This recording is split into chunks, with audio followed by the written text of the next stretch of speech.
Всем привет! Меня зовут Габриэль, я ученик 3 класса школы Александра Сергеевича Пушкина. В этом году нас ждет особенный день – 80 лет победы над фашизмом. Я хочу рассказать о своем герое.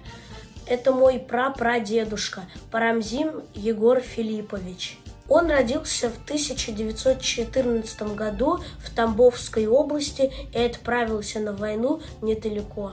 Он был пулеметчиком, он получил ранение и он вернулся домой. Я нашел его на сайте «Память народа».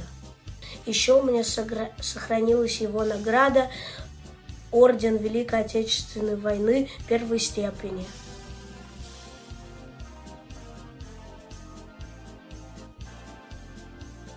Я горжусь своим прапрадедом, хотя не смог его увидеть. Он часть нашей семьи и часть нашей победы.